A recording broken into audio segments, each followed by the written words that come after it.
Silk রোডের প্রাচীন বাণিজ্য নেটওয়ার্কের হৃদয়ে এক প্রায় পৌরাণিক বংশ একসময় অসীম ক্ষমতা ধারণ করত, আড়াল থেকেই কিন্তু দৃঢ়ভাবে পূর্ব ও পশ্চিমের মধ্যে পণ্যের, চিন্তার ও সংস্কৃতির প্রবাহকে নিয়ন্ত্রণ করত। এই পরিবার, লিন রাজবংশ, ছিল একেবারেই ব্যতিক্রম। শতাব্দীর পর শতাব্দী ধরে তাদের পূর্বপুরুষরা ছিলেন সিল্ক রোডের প্রকৃত অধিপতি, যাদের প্রভাব ছড়িয়ে পড়েছিল চীনের প্রাণবন্ত শহর শিয়ান থেকে শুরু করে রোমের দূরবর্তী নগরীগুলো পর্যন্ত। তারা সাম্রাজ্যের ওপর প্রভাব বিস্তার করত, বাণিজ্যের উত্থান পতনের ছন্দ নিয়ন্ত্রণ করত, জোট গড়ত এবং সংঘাত নিস্তব্ধ করত, সবই পর্দার আড়াল থেকে। মাত্র অল্প কিছু মানুষই তাদের প্রকৃত ক্ষমতা সম্পর্কে জানত। ইতিহাসের পাতা তাদের নাম উল্লেখ করেনি, আর সিল্ক রোডের ওপর দাঁড়িয়ে থাকা শক্তিশালী সাম্রাজ্যগুলোর রেকর্ড থেকেও তাদের মুছে ফেলা হয়েছে। প্রজন্ম পর প্রজন্ম পার হয়ে গিয়েছিল, এবং লিন পরিবার সময়ের পর্দায় হারিয়ে গিয়েছিল, দীর্ঘদিন ধরে ভুলে যাওয়া হয়েছে বলে মনে করা হতো। তবুও তাদের উত্তরাধিকার বেঁচে ছিল, সেই সব মানুষের মধ্যে গুঞ্জনে বহিতে যাদের সাহস ছিল গোপন সত্য খোঁজার, প্রাচীন পাণ্ডুলিপিগুলিতে যা কখনো দিনের আলো দেখেনি। তাদের জটিল ক্ষমতার জাল, কূটনৈতিক সম্পর্ক, গোপন চুক্তি এবং এমনকি সংগঠিত বিবাহ তাদের টিকে থাকার নিশ্চয়তা দিয়েছিল, তবে তাদের নীরব থাকতে হতো যাতে রাজবংশের বিশাল প্রভাব রক্ষা করা যায়। এখন, শতাব্দী পরে, আধুনিক পৃথিবীতে যেখানে বৈশ্বিক রাজনীতি মনে হয় স্বচ্ছতা ও প্রযুক্তি দ্বারা শাসিত, লিন পরিবারের একজন বংশধর অজান্তেই আলোচনায় উঠে এসেছে। তার নাম ঝাং জিয়ান, একজন প্রতিষ্ঠিত রাজনীতিবিদ যার চীনা রাজনৈতিক জীবনের শীর্ষে দ্রুত উত্তরণকে একটি সফলতার গল্প হিসেবে উদযাপিত হয়েছিল। তবুও একজন আধুনিক নেতার পরিপাটি চিত্রের পেছনে জিয়ান কিছু গভীর কিছুতে আকৃষ্ট হন, এমন কিছু যা তার রাজনৈতিক কৌশলী বা তার সবচেয়ে ঘনিষ্ঠ সহযোগীরা জানেন না। তার 40তম জন্মদিনে তিনি একটি গোপন পত্র খুঁজে পান যা তার পরিবারের পুরনো জমিদারির একটি দীর্ঘকাল ভুলে যাওয়া অংশে লুকিয়ে রাখা ছিল। পত্রটি, যা এক সূক্ষ্ম লেখায় লেখা যে লেখা কেবল কয়েকজন পণ্ডিত এখনও পড়তে পারেন, একটি প্রাচীন চুক্তির কথা বলে, একটি চুক্তি যা লিন রাজবংশ এবং বিশ্বের সবচেয়ে প্রভাবশালী কিছু শক্তির মধ্যে ছিল, মহাদেশব্যাপী বিস্তৃত। পত্রটি তার রক্তবংশের গোপন জড়িত থাকার কথা ইঙ্গিত দেয়, যা ইতিহাসের গুরুত্বপূর্ণ মুহূর্তগুলোকে আকার দিতে সাহায্য করেছিল, সাম্রাজ্যগুলোর উত্থান থেকে যুদ্ধের ফলাফল পর্যন্ত।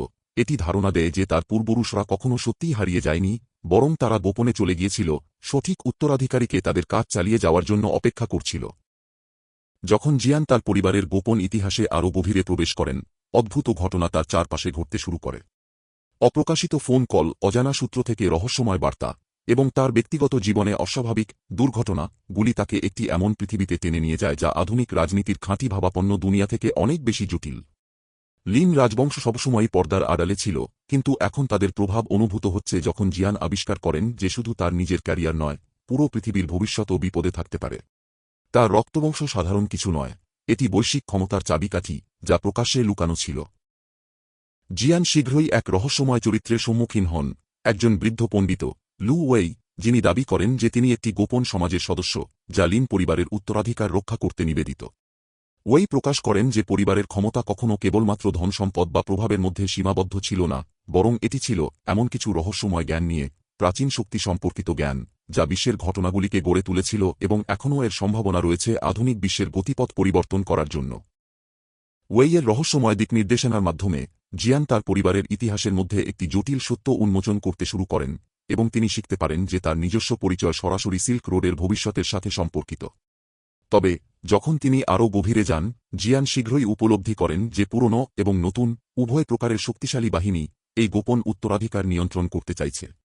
জিয়ান কি তার নতুন পাওয়া ঐতিহ্য ব্যবহার করবে তার পরিবারের হারানো ক্ষমতা পুনঃপ্রতিষ্ঠা করতে, নাকি লিন রাজবংশের শতাব্দী পুরনো শত্রুরা তাকে প্রতিহত করবে তার অধিকার প্রতিষ্ঠা করতে? যখন তার পূর্বপুরুষদের উত্তরাধিকার তার কাঁধে চাপিয়ে দেয়, জিয়ান নিজেকে এমন একটি সিদ্ধান্তের সামনে দাঁড়িয়ে খুঁজে পান, যা বিশ্ব ক্ষমতার তন্তু চিরতরে পরিবর্তন করতে পারে। সামনে পথটি অনিশ্চিত, তবে একটি জিনিস পরিষ্কার, লিন রাজবংশের গোপন রক্তরেখা অতীতের এক অংশ নয়, এটি একটি শক্তি যা ভবিষ্যৎকে এমনভাবে গড়ে তুলছে যা জিয়ান কখনো কল্পনাও করতে পারেননি। সিল্ক রোড বরাবর অবিরাম বাণিজ্য এবং ক্ষমতার জন্য উত্তাল যুদ্ধের মধ্যে একটি নিষিদ্ধ প্রেমের কাহিনী প্রস্ফুটিত হয়, এটি ইতিহাসের গতিপথ চিরতরে বদলে দেবে। এটি শুরু হয় মঙ্গোল সাম্রাজ্যের ভয়ঙ্কর শাসনে মঙ্গোলিয়ার বাতাসে উড়ন্ত স্টেপে, এবং বিস্তৃত হয় চীনের মধ্য রাজ্যের সীমানায়, প্রাচীন চীন। তাদের দুনিয়া শত্রু হিসেবে সংঘর্ষে মিলিত হওয়ার কথা ছিল, কিন্তু ভাগ্যের অন্য পরিকল্পনা ছিল। খানবালা, একজন তরুণ মঙ্গোল রাজপুত্র, একজন নিষ্ঠুর জেনারেলের ছেলে, যিনি মঙ্গোল সামরিক বাহিনীর কঠোর শাসন এবং গৌরবের মধ্যে বড় হয়েছে। তার পরিবার, মঙ্গোল শক্তি এবং আকাঙ্ক্ষার জীবন্ত প্রতীক, বহুদিন ধরেই সিল্ক রোডের মাধ্যমে তাদের আধিপত্য বিস্তার করার স্বপ্ন দেখেছে, বেইজিংয়ের দ্বার থেকে কনস্টান্টিনোপল পর্যন্ত। তবে খানবালা তার পূর্বপুরুষদের নিষ্ঠুর ঐতিহ্যের সাথে দ্বিধাগ্রস্ত এবং শান্তির জন্য তার নিজস্ব ইচ্ছা অনুভব করেন, এমন শান্তি যা কেবলমাত্র আলোচনা দ্বারা অর্জিত হতে পারে, বিজয়ের মাধ্যমে নয়। সিল্ক রোডের শক্তি বাণিজ্য নিয়ন্ত্রণে অঞ্চল নয়, কিন্তু মঙ্গল রীতি সর্বোচ্চ আধিপত্যকে মূল্য দেয় এবং খানবালাকে তার পূর্বপুরুষদের পথ অনুসরণ করতে বলা হয়েছে। এর মধ্যে শানান, বর্তমান শিয়ান শহরের ঐশ্বর্যপূর্ণ পরিবেশে লি মেই, একজন প্রতিভাবান তরুণ চীনা পণ্ডিত, তার দিনগুলি প্রাচীন গ্রন্থগুলি অনুবাদ করতে, কনফুসিয়াসের দর্শন অধ্যয়ন করতে এবং তার মাতৃভূমির প্রাচীন জ্ঞান দ্বারা শান্তি খুঁজে পেতে কাটান। লি মেইর পিতা, চীনা সম্রাটের একজন প্রশংসিত উপদেষ্টা, পূর্ব ও পশ্চিমের মধ্যে শান্তিপূর্ণ কূটনৈতিক সম্পর্কের দীর্ঘকালীন সমর্থক। তবে লি মেই জানেন যে মঙ্গল এবং চীনের মধ্যে বৃদ্ধি পাওয়া উত্তেজনা শীঘ্রই একটি যুদ্ধের সূচনা করবে, যা সিল্ক রোডকে ধ্বংস করে দেবে। চীনের অর্থনীতির প্রাণ সিল্ক রোড হিসেবে তিনি তার দেশের ভবিষ্যতের ভারী বোঝা নিজের হাতে অনুভব করেন। তিনি এমন একটি সময়ের স্বপ্ন দেখেন যখন পণ্য এবং ধারণাগুলির প্রবাহ সংঘর্ষ দ্বারা বাধাগ্রস্ত হবে না, তবে তিনি ভয় পান যে এই স্বপ্ন কখনো বাস্তবে রূপ নেবে না। খানবালার ভাগ্য এক অপ্রত্যাশিত মোড় নেয় যখন চাঙানে একটি কূটনৈতিক মিশনে যাওয়ার সময় তিনি লি মেইর সাথে সম্রাটের প্রাসাদের সবুজ বাগানে প্রথম সাক্ষাৎ করেন। তাদের প্রথম সাক্ষাৎটি ছিল সৌজন্যের বিনিময়, একটি সংক্ষিপ্ত পরিচিতির বিনিময় যা তাদের জাতির মধ্যে উত্তেজনাকে লুকিয়ে রেখেছিল। তবে কিছু একটা খানবালার হৃদয়ে এক অজানা অনুভূতি জাগায়, লি মেইর বুদ্ধিমত্তা, শান্ত মনোভাব এবং তার পৃথিবী সম্পর্কে গভীর ধারণা, যা তাকে অজানা এক অনুভূতি অনুভব করায়। তেমনি লি মেইও নিজেকে আকৃষ্ট অনুভব করেন তরুণ রাজপুত্রের প্রতি, যদিও তাদের লোকেরা শত্রু। তার চোখে এমন কিছু ছিল, একটি দুর্বলতা, যা তার কঠোর যোদ্ধার মুখাবলিকে ফাঁসিয়ে দিয়েছিল। তবে তাদের প্রেম বিপজ্জনক, এটি কেবল দুটি আত্মার সংযুক্তি নয়। এটি তাদের দেশ, তাদের পরিবার এবং সাম্রাজ্যের প্রত্যাশার সাথে বিশ্বাসঘাতকতা। যদি তাদের সম্পর্কটি প্রকাশ পায়, তবে তা তাদের দুজনকেই ধ্বংস করে দেবে। সিল্ক রোডের শক্তি চীনা এবং মঙ্গল সাম্রাজ্যের ফ্রাইজেল শান্তির ওপর নির্ভর করে এবং কোনো বিঘ্ন সারা বাণিজ্য নেটওয়ার্কে বিপদ সৃষ্টি করতে পারে। তবে বিপদের মুখেও খানবালা এবং লি মেই তাদের গোপন সাক্ষাৎ অব্যাহত রাখে, এই আশা নিয়ে যে প্রেম সম্ভবত পূর্ব ও পশ্চিমের মধ্যে পার্থক্য দূর করতে পারে। যখন উত্তেজনা বৃদ্ধি পায় এবং যুদ্ধের প্রথম লক্ষণগুলি শুরু হয়, তাদের গোপন প্রেম খুঁজে পায় খানবালার একজন বিশ্বস্ত জেনারেল, যিনি তার পিতার নিষ্ঠুর আকাঙ্ক্ষার প্রতি বিশ্বস্ত। জেনারেল, যে দেখতে পায় তাদের প্রেম মঙ্গলদের সিল্ক রোডের বিজয়ে একটি হুমকি সৃষ্টি করছে, তাদের নিষিদ্ধ সম্পর্কের জ্ঞানকে একটি পণ হিসেবে ব্যবহার করে তরুণ রাজপুত্রকে নিয়ন্ত্রণ করতে। সে খানবালার থেকে সাম্রাজ্যের প্রতি আনুগত্য দাবি করে বিনিময়ে তাদের প্রেম গোপন রাখার প্রতিশ্রুতি দেয়। লি মেইর প্রতি তার প্রেম এবং তার পরিবারের প্রতি কর্তব্যের মধ্যে দ্বিধাগ্রস্ত, খানবালা একটি কঠিন মুহূর্তে পৌঁছান। তিনি একটি সাহসী পরিকল্পনা প্রস্তাব করেন, মঙ্গল এবং চীনার মধ্যে একটি গোপন অস্তিবিরোধ, যা অন্ধকারের আড়ালে আলোচনা করা হবে। লি মেইর সাহায্যে তিনি শান্তি প্রতিষ্ঠার আশা করেন, একটি চুক্তি যা দুটি জাতিকেই সিল্ক রোডের নিয়ন্ত্রণ শেয়ার করতে অনুমতি দেবে। তবে এই পরিকল্পনাটি বিপদের সাথে জড়িত। লি মেই, সর্বদা একজন আদর্শবাদী, এই পরিকল্পনায় রাজি হন, যদিও তিনি জানেন যে বিশ্বাসঘাতকতা হয়তো কয়েক পদক্ষেপ দূরে অপেক্ষা করছে। যেদিন তারা একসাথে পালানোর পরিকল্পনা করে, তা এসে পৌঁছায় এবং এর সাথে আসে একটি বিধ্বংসী বিশ্বাসঘাতকতার প্রকাশ। খানবালার নিজের ভাই, তার রাজনৈতিক প্রভাবের প্রতি ঈর্ষান্বিত, তাদের সম্পর্কটি মঙ্গল আদালতে প্রকাশ করে দেয়। রাজপুত্রকে এক মৃত্যুর খেলায় ঠেলে দেওয়া হয়, তাকে তার প্রেম এবং মঙ্গল সাম্রাজ্যের ভবিষ্যতের মধ্যে একটি নির্বাচন করতে বাধ্য করা হয়। যে জেনারেল একদিন খানবালার উপর প্রভাব ফেলেছিল, সে এখন রাজপুত্রের আনুগত্য দাবি করে খানবালা যা কিছু প্রিয় তা ধ্বংস করার হুমকি দিয়ে, যার মধ্যে রয়েছে সেই নারীও যাকে সে ভালোবাসে। যখন তাদের বিশ্ব চারপাশে ধ্বংস হয়ে যাচ্ছে, খানবালা এবং লি মেইকে একটি অসম্ভব নির্বাচন করতে বাধ্য করা হয়, অজানা পথে পালিয়ে যেতে এবং একটি প্রেমের জন্য সবকিছু ঝুঁকিতে ফেলতে, যা দিনের আলোতে টিকতে পারবে না, নাকি তাদের প্রেমকে ত্যাগ করতে, তাদের দেশ এবং সিল্ক রোডের ভবিষ্যৎ রক্ষা করার জন্য। যে প্রেম তাদের মহাদেশগুলো জুড়ে একত্রিত করার জন্য ডেস্টাইন ছিল, তা ধ্বংসের জন্য উৎস হিসেবে পরিণত হয়। শেষমেশ সিল্ক রোডের অ্যাক্রস দ্য সিল্ক রোড প্রেমের মূল্য তাদের দুজনের জন্যই খুব বেশি হয়ে দাঁড়ায় এবং তাদের নিষিদ্ধ রোমান্সের কাহিনী প্রাচীন বাণিজ্য পথের টালমাটাল ইতিহাসে আরেকটি দুঃখজনক অধ্যায় হয়ে ওঠে। সময়ের হাওয়া অনেক পুরাতন জ্ঞানকে উড়িয়ে নিয়ে গেছে, যা একসময় সিল্ক রোড বরাবর ফুলেছিল, কিন্তু এখনও কিছু গোপনীয়তা শতাব্দীভিত্তিক ধুলোর নিচে লুকানো রয়েছে। মধ্য এশিয়ার খাড়ত ভূমিতে একটি অতি সাধারণ প্রত্নতাত্ত্বিক খনন কাজ এমন কিছু আবিষ্কার করে যা আগে কেবল একটি পুরাণ মনে করা হতো, একটি গোপন ম্যানুস্ক্রিপ্ট যা এমন একটি অস্ত্রের চাবি ধারণ করে যা ইতিহাসের গতি পরিবর্তন করতে সক্ষম।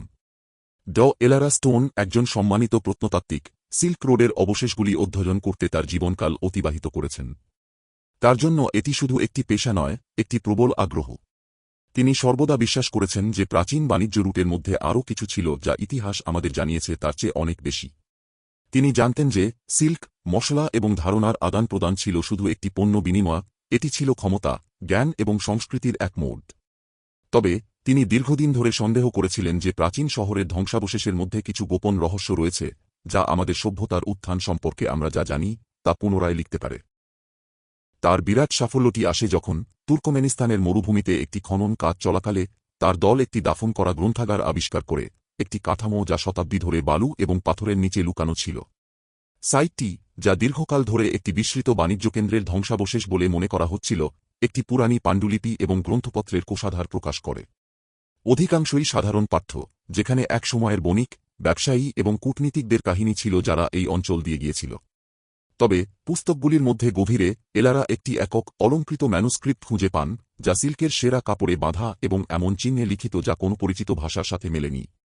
এলারা মন্ত্রমুগ্ধ হয়ে ওঠেন। তার অন্তর্দৃষ্টি তাকে বলছে যে এই ম্যানুস্ক্রিপ্টটি শুধুমাত্র একটি বাণিজ্যিক বস্তু নয়, এটি একটি চাবি, কিছু অনেক বেশি গুরুত্বপূর্ণের একটি লিঙ্ক। তিনি সাবধানে প্রতীকগুলি ডিকোড করেন এবং এমন কিছু উদ্ধৃতি খুঁজে পান যা একটি গোপন অস্ত্রের কথা বলে, একটি বস্তু যা বৈশ্বিক প্রভাব পরিবর্তন করার ক্ষমতা রাখে।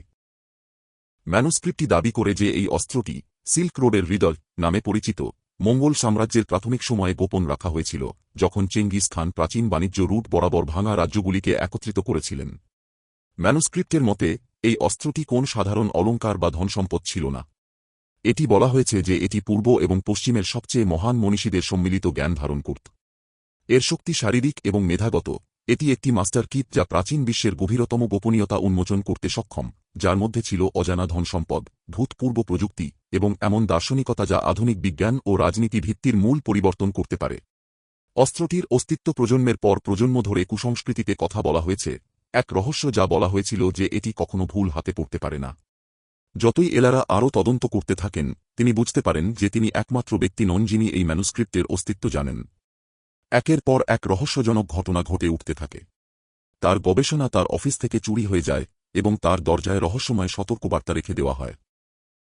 কেউ তাকে পর্যবেক্ষণ করছে, কেউ এমন একজন যার এই ম্যানুস্ক্রিপ্টটি চিরকাল গোপন রাখতে আগ্রহ রয়েছে। কিন্তু কে এবং কেন? একটি এমন মোড়ে যা এলারাকে চমকে দেয়। তিনি আবিষ্কার করেন যে যারা অস্ত্রটি খুঁজছে তারা শুধু ধনসম্পদ শিকারী নয়, তারা একটি গোপন সমাজের সদস্য, যা সিল্ক রোডের দিনগুলো থেকেই বিদ্যমান। এই সমাজটির নাম ওভেন থ্রেডের অর্ডার, যা সিল্ক রোডের জ্ঞান সংরক্ষণ এবং এর শক্তি নিয়ন্ত্রণে নিবেদিত।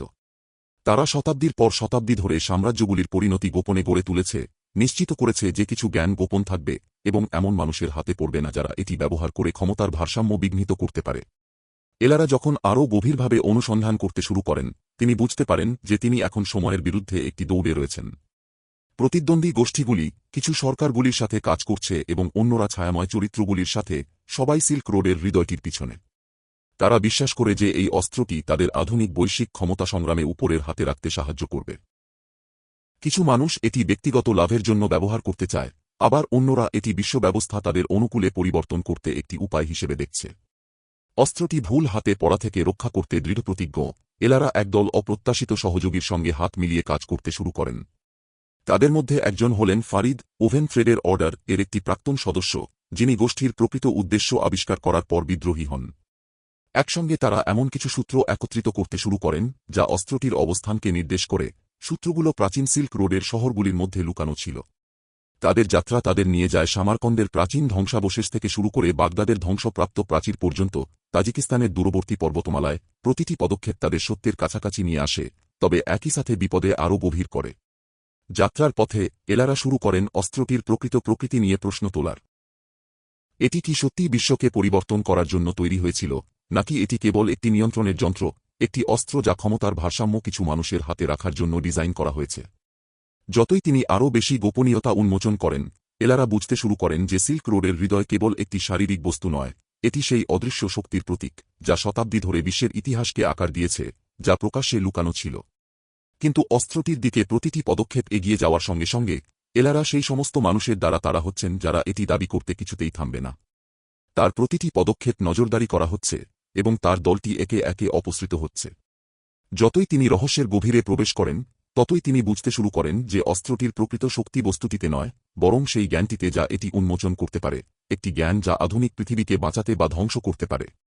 অধ্যায়ের শেষ মুহূর্তে এলারা একটি চমকপ্রদ আবিষ্কার করেন, ম্যানুস্ক্রিপ্টটি, যা তিনি একসময় একটি প্রাচীন গাইড হিসেবে ভেবেছিলেন, আসলে একটি আধুনিক জাল, যেটি নিজেই অর্ডারের একটি গোপন গোষ্ঠী দ্বারা তৈরি করা হয়েছে। এই উন্মোচনটি শুধু তার সমস্ত শেখা সম্পর্কে আস্থা নষ্ট করে না, বরং তাকে তার পরবর্তী পদক্ষেপ পুনর্বিবেচনা করতে বাধ্য করে। সিল্ক রোডের হৃদয় কি একটি পুরাণ, যা সেই সমস্ত মানুষদের নিয়ন্ত্রণ করতে একটি ফাঁদ, যারা এটি খুঁজছে, নাকি এটি আরও বিপজ্জনক কিছু, একটি প্রাচীন অস্ত্র ভুল হাতে পড়লে? এলারা যখন রহস্যটি উন্মোচনের কিনারে দাঁড়ান, তখন তিনি উপলব্ধি করেন যে সিল্ক রোডের আসল হৃদয় হয়তো কোনো বস্তু নয়, বরং সেই জ্ঞানের শক্তি যা শতাব্দী ধরে এর শিরায় প্রবাহিত হয়েছে, ইতিহাস গড়েছে এবং ভবিষ্যৎকে পুনরায় আকার দেওয়ার হুমকি সৃষ্টি করেছে। সিল্ক রোড কখনো শুধুমাত্র একটি বাণিজ্যিক পথ ছিল না, এটি ছিল সাম্রাজ্যগুলির আত্মার যুদ্ধক্ষেত্র, যেখানে ক্ষমতা, বিশ্বস্ততা এবং প্রতারণা এমনভাবে পরস্পর জড়িত ছিল যা কিছু মানুষ কখনোই বুঝতে পারেনি। মঙ্গল সাম্রাজ্যের অন্তরে একটি বেইমানি এমন একটি ঘটনা প্রবাহের সূচনা করেছিল যা চিরকাল ইতিহাসের গতি পরিবর্তন করে দেবে। এবং এটি সব শুরু হয়েছিল একমাত্র একটি মানুষের বিশ্বাসের মাধ্যমে, তামারলান, মহান মঙ্গল সম্রাট কুবলাই খানের একজন বিশ্বস্ত উপদেষ্টা। তামারলান মঙ্গল দরবারে শুধুমাত্র শক্তি দিয়ে নয়, বরং তার কৌশলগত মন এবং অতুলনীয় কূটনৈতিক দক্ষতার মাধ্যমে উঁচু পদে উঠে এসেছিল। তাকে সম্রাটের ছায়া বলা হতো, সর্বদা উপস্থিত, কিন্তু কখনো দেখা যায় না, সাম্রাজ্যের সবচেয়ে সফল অভিযান এবং রাজনৈতিক জোটগুলির পিছনে সুতো টানছিল। কুবলাই খানের প্রতি তার বিশ্বস্ততা কিংবদন্তি ছিল, কারণ তিনি সিল্ক রোডের বিশাল এলাকা মঙ্গলদের নিয়ন্ত্রণে রাখার ক্ষেত্রে গুরুত্বপূর্ণ ভূমিকা পালন করেছিলেন। তিনি দশকের পর দশক সেবার মাধ্যমে সম্রাটের বিশ্বাস অর্জন করেছিলেন, শুধুমাত্র উপদেষ্টা হিসেবে নয়। তিনি সম্রাটের গোপন বন্ধু হয়ে উঠেছিলেন, কুবলাই খানের অন্তর্গত বৃত্তের অপরিহার্য অংশ। কিন্তু তামারলানের বিশ্বস্ততার সত্যতা ততটা অটল ছিল না, যেমনটা মনে হয়েছিল। বন্ধ দরজার পেছনে তামারলান একটি বিপজ্জনক খেলা খেলছিল, একটি খেলা ক্ষমতা, প্রতিশোধ এবং ব্যক্তিগত উচ্চাকাঙ্ক্ষার। তার বিদ্বেষের জন্ম হয়েছিল দারিদ্র্যের কারণে নয়, বরং একটি গভীর, ব্যক্তিগত ক্ষতির কারণে, একজন মহিলার ভালোবাসা, একটি ভালোবাসা যা নিষ্ঠুরভাবে তার কাছ থেকে ছিনিয়ে নেওয়া হয়েছিল। তার নাম ছিল বাত্র, সম্রাটের স্ত্রী, একজন মহিলা যা সৌন্দর্য, বুদ্ধিমত্তা এবং সহানুভূতির জন্য পরিচিত ছিল। তামারলান তাকে গোপনে বহু বছর ধরে ভালোবাসত, সেই দিন থেকে যেদিন সে মঙ্গল বিজয়ের প্রাথমিক সময়ে তাকে প্রথম দেখেছিল। তিনি ছিলেন তার গোপন বন্ধু, একজন মহিলা যে তাকে বুঝতে পেরেছিল যখন অন্যরা তা করতে পারেনি। কিন্তু তাদের বন্ধনের পরেও বাত্র কখনো তার অনুভূতিগুলির প্রতিফলন ঘটায়নি। তিনি ছিলেন সম্রাটের স্ত্রী, দায়িত্ব এবং ঐতিহ্যের দ্বারা বদ্ধ, সেই পুরুষের প্রতি বিশ্বস্ত যিনি মঙ্গল সাম্রাজ্য শাসন করতেন। তামারলান আশা করেছিল, বিফলভাবে, যে একদিন সে তাকে শুধুমাত্র সম্রাটের একজন দাস হিসেবে নয়, বরং একটি পুরুষ হিসেবে দেখবে, যে তার ভালোবাসার যোগ্য। যখন বাত্র কুবলাই খানের সাথে বিয়ে করল, তামারলানের হৃদয় ভেঙে গিয়েছিল, কিন্তু সে তার অনুভূতিগুলো গভীরভাবে চেপে রেখেছিল, সাম্রাজ্য এবং সম্রাটকে অবিচলিত বিশ্বস্ততার সাথে সেবা করার প্রতিজ্ঞা করেছিল। তারপর একদিন সবকিছু বদলে গেল। সম্রাটকে পশ্চিমাঞ্চলীয় অঞ্চলগুলিতে একটি কূটনৈতিক মিশনে সঙ্গী করে নিয়ে যাওয়ার সময় তামারলান একটি অন্ধকার গোপন আবিষ্কার করেন, বাত্র এবং কুবলাই খানের সম্পর্ক ততটা নিখুঁত ছিল না যতটা তা মনে হতো। সম্রাট, যিনি একসময় তামারলানের শ্রদ্ধার বস্তু ছিলেন, দূরে সরে গিয়েছিলেন, সাম্রাজ্যের বিস্তার এবং ধনসম্পদ অর্জনের প্রতি একরকম আবেগে আচ্ছন্ন হয়ে পড়েছিলেন। কুবলাই এবং বাত্রের মধ্যে ভালোবাসা রাজনৈতিক জোটে পরিণত হয়েছিল, এবং বাত্র ছিল আবেগের দিক থেকে ভাসমান। এক ক্ষণিক দুর্বলতায় বাত্র তামারলানের কাছে সান্ত্বনা খুঁজে পেয়েছিল। তারা এক রাত একসঙ্গে কাটায়, একটি কাজ যা তামারলানকে আজীবন তাড়া করবে। সেই সংক্ষিপ্ত মুহূর্তে তামারলান পেয়েছিল যা সে সবসময় চেয়েছিল, যে মহিলার প্রতি তার ভালোবাসা ছিল। কিন্তু এটি বড় একটি মূল্য চেয়েছিল। বাত্র, দায়িত্ব এবং আবেগের মধ্যে দ্বিধায় পড়ে, তার কাজের জন্য অবিলম্বে অনুতাপ করেছিল। সে তামারলানকে অনুরোধ করে, যা ঘটেছিল তা ভুলে যেতে, সম্রাটের প্রতি বিশ্বস্ত থাকতে এবং সাম্রাজ্যকে সেই অভ্যন্তরীণ সংঘর্ষ থেকে রক্ষা করতে যা এটি ছিঁড়ে ফেলতে পারে। তবে তামারলানের হৃদয় এই বেইমানি ছেড়ে দিতে পারেনি। সেই ক্ষণিক আবেগের মুহূর্তে সে একটি সুযোগ দেখেছিল, শুধু বাত্রের ভালোবাসা দাবি করার জন্য নয়, নিজে ক্ষমতা দখল করার জন্য। সে একটি সূক্ষ্মভাবে তৈরি করা চাল তৈরি করতে শুরু করেছিল, কুবলাই খানের প্রতি বাত্রের হতাশা বাড়িয়ে ধীরে ধীরে তাকে তার স্বামীর বিরুদ্ধে পাল্টে ফেলছিল। সে সম্রাটের উপর তার প্রভাব ব্যবহার করে প্রধান জোটগুলিকে দুর্বল করতে শুরু করেছিল, মঙ্গল নেতাদের মধ্যে সন্দেহ এবং অশান্তির বীজ রোপণ করছিল। ধীরে ধীরে বিদ্রোহের আগুন জ্বালিয়ে সে এক ধরনের অভ্যন্তরীণ অভ্যুত্থানের জন্য ভিত্তি তৈরি করছিল। কিন্তু তামারলানের ষড়যন্ত্র ততটা গোপন ছিল না যতটা সে ভেবেছিল। তার বেইমানির খবর কুবলাই খানের কাছে পৌঁছায় সম্রাটের প্রতি বিশ্বস্ত গুপ্তচরদের মাধ্যমে, যারা দীর্ঘদিন ধরে তামারলানের উচ্চাকাঙ্ক্ষা সম্পর্কে সন্দেহ করেছিল। যখন কুবলাই খান তামারলানকে মুখোমুখি করে উপদেষ্টা সমস্ত অভিযোগ অস্বীকার করে, কিন্তু সম্রাটের সন্দেহ অস্বীকার করার মতো ছিল না। তার সিংহাসন এবং সাম্রাজ্য রক্ষার জন্য ডাস্কোয়ের পদক্ষেপ হিসেবে কুবলাই খান আদেশ দেন যে তামারলানকে নির্বাসিত করা হোক, তার সব উপাধি কেড়ে নেওয়া হোক এবং তাকে দরবার থেকে বহিষ্কার করা হোক। তবে তামারলান আগেই তার প্রতিশোধের জন্য ভিত্তি তৈরি করেছিল। সে জানত যে নির্বাসন কেবল একটি সাময়িক প্রতিরোধ, কারণ সে ইতিমধ্যে পশ্চিমে শক্তিশালী মিত্র তৈরি করে ফেলেছিল, মঙ্গলদের শত্রু যারা সিল্ক রোডের বাণিজ্য রুট নিয়ন্ত্রণ করতে চেয়েছিল। তামারলানের বেইমানি নির্বাসনের পরেও শেষ হয়নি। পশ্চিমা গোষ্ঠীগুলির সমর্থন নিয়ে সে মঙ্গল সাম্রাজ্যের বিরুদ্ধে বিদ্রোহ সংগঠিত করতে শুরু করেছিল। সিল্ক রোড, যা একসময় সাম্রাজ্যের আধিপত্যের প্রতীক ছিল, একটি নতুন সংঘর্ষের যুদ্ধক্ষেত্র হয়ে উঠেছিল, যা এই অঞ্চলকে অস্থির করতে এবং মঙ্গল সাম্রাজ্যকে চিরকাল ভেঙে ফেলতে হুমকি দিচ্ছিল।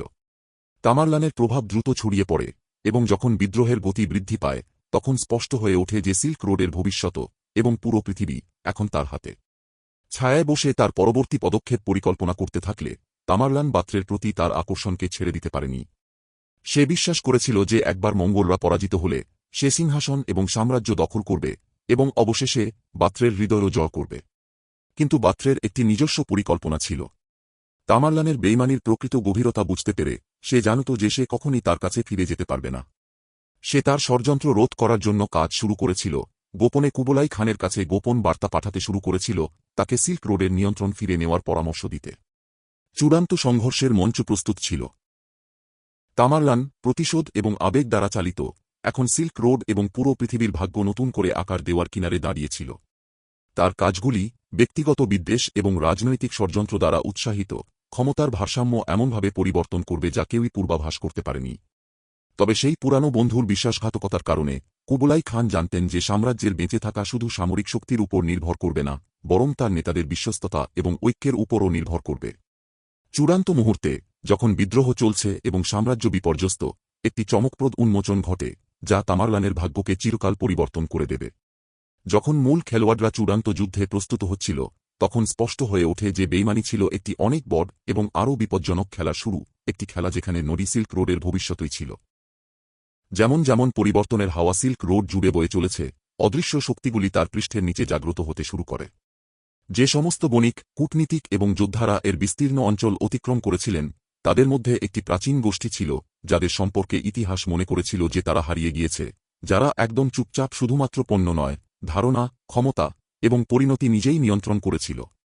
এই গোষ্ঠী, সিল্ক রোডের বয়নকারীরা, অনেক আগে তাদের প্রভাব গ্লোবাল বাণিজ্যের গঠনে বুনে ফেলেছিল। এবং যদিও তারা শতাব্দী ধরে ছায়ার মধ্যে লুকিয়েছিল, তাদের প্রভাব ছিল সাম্রাজ্যের উত্থান এবং পতন, সংস্কৃতির গঠন এবং আধুনিক বিশ্বের উত্থানে গভীরভাবে বোনা। বয়নকারীরা কেবল দক্ষ কারিগর ছিলেন না, যারা সুন্দর কাপড় এবং বিলাসবহুল সিল্ক তৈরি করতেন, তারা ছিলেন সিল্ক রোডের গোপন প্রভু, ক্ষমতার ট্যাঞ্জেবল এবং ইনট্যাঞ্জেবল উভয় দিকেই দক্ষ। তারা একটি প্রাচীন সমাজ ছিল, যার উৎস এশিয়া থেকে ইউরোপ পর্যন্ত বিস্তৃত বাণিজ্য রুটগুলির শুরুতে ফিরে যায়। তাদের সম্পর্কে তেমন কিছু জানা ছিল না, শুধু যে তারা সিল্কের সরবরাহের ওপর অদ্বিতীয় নিয়ন্ত্রণ রাখত, যা তখন সোনার চেয়েও মূল্যবান ছিল। তবে যা কয়েকজন বুঝতে পেরেছিল তা হল তাদের আসল ক্ষমতা শারীরিক সিল্কে নয়, বরং সিল্কের প্রতীকী অর্থে বাণিজ্যের প্রবাহ এবং ধারণার আদান প্রদানকে এমনভাবে নিয়ন্ত্রণ করার ক্ষমতায়, যা বৈশ্বিক ক্ষমতার ভারসাম্য পরিবর্তন করতে পারে। শতাব্দী ধরে বয়নকারীরা সূক্ষ্ম চালকলার কৌশল শিখে ফেলেছিল, পেছনে থেকে কাজ করে শুধু বাজারে নয়, পৃথিবীর সবচেয়ে শক্তিশালী ব্যক্তিত্বদেরও প্রভাবিত করেছিল। তারা একটি গোপন গুপ্তচর, কূটনীতিক এবং ব্যবসায়ীদের একটি গোপন নেটওয়ার্ক তৈরি করেছিল, যারা সিল্ক রোডে তাদের আধিপত্য নিশ্চিত করেছিল, কি বাণিজ্য হবে, কোথায় হবে এবং তা কাকে দেওয়া হবে তাও নিয়ন্ত্রণ করেছিল। তারা এমনকি কিছু সাম্রাজ্যের উত্থান সংগঠিত করেছিল, বিশ্বের সবচেয়ে চাহিদাপূর্ণ পণ্যের জ্ঞান ব্যবহার করে যুদ্ধ জ্বালিয়েছিল, শান্তি আলোচনা করেছিল এবং এমন জোট তৈরি করেছিল যা তাদের লক্ষ্য পূর্ণ করতে সাহায্য করেছিল। বয়নকারীরা ছায়ার মধ্যে কাজ করত, তাদের সমাজের শক্তি সাধারণ জনগণের কাছে অদৃশ্য রাখার জন্য। এবং সময়ের সঙ্গে তারা কেবল একটি কারিগর সমাজে পরিণত হয়নি, বরং একটি গোপন শাসক সমাজে রূপান্তরিত হয়েছিল, যারা বাণিজ্যের পর্দার পেছন থেকে বৈশ্বিক রাজনীতির সুতো টানছিল। আধুনিক পৃথিবীতে এই গোপন সমাজটি এখনও পুরোপুরি জীবিত, যদিও এটি সময়ের সাথে সাথে তার পদ্ধতিগুলি পরিবর্তন করেছে। সিল্ক রোড যেমন আর আগের মতো অস্তিত্ব নেই, বয়নকারীরা নিজেদের প্রভাব 21 শতাব্দীর অর্থনৈতিক ব্যবস্থায় স্থানান্তরিত করেছে। তারা এখন প্রভাবশালী পরিবার, বহুজাতিক কর্পোরেশন এবং শক্তিশালী রাজনৈতিক ব্যক্তিত্বদের মাধ্যমে কাজ করে, নিশ্চিত করে যে অর্থ এবং জ্ঞানের প্রবাহ তাদের হাতে ছড়িয়ে পড়ে। বয়নকারীদের উত্তরাধিকার এখনও অর্থনৈতিক পরিসরে শাসন করে, বিশ্ব বাজারকে এমনভাবে গঠন করে যা বেশিরভাগ মানুষ বুঝতেও পারে না। এই প্রাচীন উত্তরাধিকারটির নতুন উত্তরাধিকারী হলেন মেই লিন, বয়নকারীদের এক ডেসেন্ডেন্ট, যিনি সমাজের নেতা হিসেবে তার স্থান পুনরুদ্ধার করতে ফিরে এসেছেন। মেই লিন নিজেই একটি রহস্যময় চরিত্র, একজন দক্ষ আলোচক, একজন হিসাবী কৌশলবিদ, যিনি মানুষ পড়ে এবং পরিস্থিতি নিজের সুবিধায় নিয়ন্ত্রণ করার অসাধারণ ক্ষমতা রাখেন। তিনি তার পুরো জীবন ছায়া কাটিয়েছেন, তার পূর্বপুরুষদের প্রাচীন গ্রন্থ এবং গোপনীয়তা অধ্যয়ন করে, শিখে কিভাবে তাদের ক্ষমতা ব্যবহার করতে হয় এমন একটি পৃথিবীতে যেখানে আর সিল্কের মূল্য নেই, বরং যা চালিত হচ্ছে তা হল তথ্য, প্রযুক্তি এবং জ্ঞান। মেই লিনের ক্ষমতায় ফিরে আসা একটি দুর্ঘটনা নয়। বছরব্যাপী তিনি চুপচাপ তার প্রভাব তৈরি করেছেন, পূর্ব এবং পশ্চিমে শক্তিশালী ব্যক্তিদের সাথে জোট গড়েছেন। তিনি নিজেকে বৈশ্বিক অর্থনীতির একটি মূল খেলোয়াড় হিসেবে প্রতিষ্ঠিত করেছেন, তার হাতে বিপুল পরিমাণ সম্পদ এবং অর্থের নেটওয়ার্ক রয়েছে। তবে তার আসল উদ্দেশ্য কেবল বিশ্বের বাজার নিয়ন্ত্রণ করা নয়। মেই লিন সিদ্ধান্ত নিয়েছে বয়নকারীদের আধিপত্য পুনরুদ্ধার করতে বৈশ্বিক ব্যবস্থায় তার জ্ঞান এবং প্রভাব ব্যবহার করে একটি নতুন যুগের নিয়ন্ত্রণ প্রতিষ্ঠা করতে, যেখানে তথ্য, সম্পদ এবং ক্ষমতার প্রবাহ আবার তার সমাজের হাতে থাকবে। কিন্তু মেই লিনের ফিরে আসা প্রতিরোধ ছাড়া নয়। যারা বছর ধরেই বয়নকারীদের অদৃশ্য শৃঙ্খল থেকে মুক্তি পাওয়ার জন্য সংগ্রাম করেছে, তাদের মধ্যে একজন হলেন এলারা স্টোন, প্রত্নতাত্ত্বিক, যিনি সিল্ক রোডের হৃদয়ের কথা বলা গোপন ম্যানুস্ক্রিপ্ট আবিষ্কার করেছিলেন।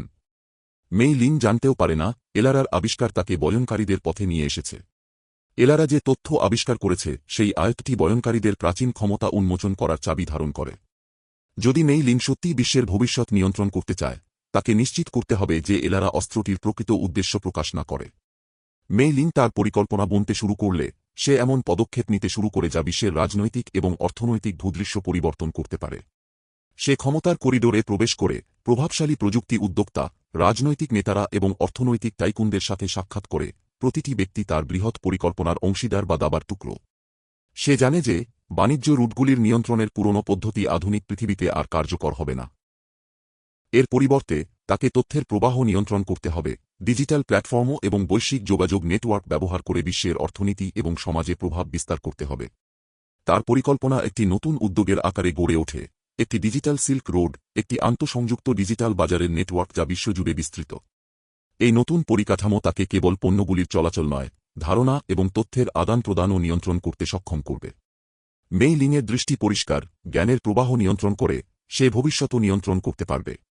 কিন্তু যখন সে তার সাম্রাজ্য গড়ে তুলতে শুরু করে, সে দেখতে পায় যে অন্য শক্তিশালী ব্যক্তিরা, প্রতিদ্বন্দ্বীরা, তার পরিকল্পনা ব্যর্থ করতে দৃঢ়প্রতিজ্ঞ। ফারিদ ওভেন থ্রেডের অর্ডার এর প্রাক্তন সদস্য, যিনি একসময় এলারার সাথে কাজ করেছিলেন, মেই লিনের বিরুদ্ধে লড়াইয়ে একটি অপ্রত্যাশিত সহযোগী হয়ে ওঠে। ফারিদ বয়নকারীদের পদ্ধতিগুলি সবার চেয়ে ভালো জানেন, কারণ তিনি একসময় তাদের পদ্ধতিতে প্রশিক্ষিত ছিলেন। একসাথে তিনি এবং এলারা একটি অপ্রত্যাশিত জোট গঠন করেন, মেই লিনের পরিকল্পনার প্রকৃত পরিসীমা উন্মোচন করতে এবং তাকে থামানোর জন্য কাজ করেন, তার আগে যা অনেক দেরি হয়ে যায়। সিল্ক রোডের প্রাচীন শক্তি এবং আধুনিক বিশ্বের রাজনৈতিক ও অর্থনৈতিক ব্যবস্থার মধ্যে সংঘর্ষ তীব্র হতে থাকে। যখন মেই লিনের গ্রিপ শক্তিশালী হয়, তার প্রতিটি পদক্ষেপ তাকে তার দৃষ্টি বাস্তবায়নের দিকে নিয়ে যাচ্ছে, একটি নতুন বৈশ্বিক ব্যবস্থা যেখানে বয়নকারীরা আবার বিশ্বজনীন ভাগ্যের অটুট শাসক হবে। কিন্তু ছায়ার মধ্যে দীর্ঘদিনের গোপনীয়তা উন্মোচিত হতে শুরু করে, যা সমস্ত কিছু উল্টে দেওয়ার হুমকি দেয়। যখন মেই লিনের শত্রুরা আরও কাছে পৌঁছায়, সে উপলব্ধি করে যে বয়নকারীদের উত্তরাধিকার, যা সে ভেবেছিল সে নিয়ন্ত্রণ করছে, হয়তো তত সহজে নিয়ন্ত্রণ করা যাবে না যেমনটি সে আগে বিশ্বাস করেছিল। সিল্ক রোডের হৃদয় এবং প্রাচীন এবং আধুনিক উভয় একটি শক্তির সাথে দোলা দিচ্ছে যা কেউ পুরোপুরি বুঝতে পারে না। এবং অধ্যায়ের চূড়ান্ত মুহূর্তে মেই লিন একটি এমন উন্মোচনের মুখোমুখি হয় যা সিল্ক রোড এবং বিশ্বের ভাগ্য চিরকাল পরিবর্তন করে দিতে পারে। সিল্ক রোড শুধু পণ্যের আদান প্রদান জন্য একটি মাধ্যম ছিল না, এটি ছিল একটি গোপন যুদ্ধক্ষেত্র প্রভাবের জন্য, যেখানে সাম্রাজ্যগুলি শুধু ভূমি নিয়ন্ত্রণের জন্য নয়, তথ্য নিয়ন্ত্রণের জন্য প্রতিদ্বন্দ্বিতা করেছিল।